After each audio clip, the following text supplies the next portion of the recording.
सिंहस्थ कुंभमेळ्याच्या कामांची आयुक्त मनीषा खत्री यांनी आता पाहणी केलेली आहे। मोठी बातमी आपण पाहतोय। पाहणी दरम्यान वेद मंदिर या परिसरात नव्यानं केलेल्या सिमेंट कॉन्क्रीट रस्त्याच्या दर्जावरती त्यांनी आक्षेप घेतलाय। निकृष्ट कामामुळे तयार रस्ता तोडून पुन्हा नव्यानं करण्याचे आयुक्तांनी आदेश दिले आहेत।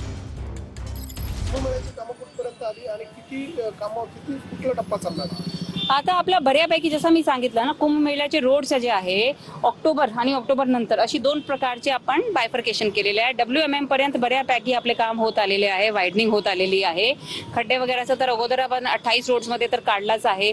जिथे जिथे आता पाणी साचतोय 28 रोडवर तिथे कॅचपिट्स घ्यायचे, ते कॅचपिट्ससाठी पण आता आपण तयारी प्रॉपर केलेली आहे। तर त्याप्रमाणे पावसाळ्यापर्यंत जे काम करायचे ते सगळे आता पूर्ण होईल।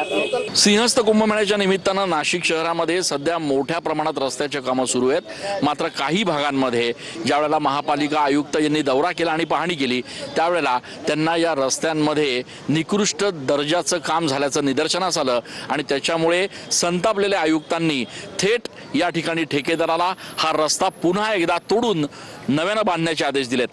नाशिक शहरामध्ये सध्या ज्या ज्या ठिकाणी सिंहस्थाचे कामं सुरू आहेत त्या कामांमध्ये कुठेही कॉम्प्रोमाइज केलं जाणार नाही, कुठेही तडजोड केली जाणार नाही असा स्पष्ट इशारा महापालिका आयुक्तांनी दिला आहे। त्यामुळे आता ठेकेदाराला दंड तर होणारच आहे, मात्र बांधलेला रस्ता पुन्हा एकदा बांधावा लागणार आहे। कॅमेरा पर्सन आकाश शिवलेसह मी चंदन पूजा अधिकारी, TV9 मराठी।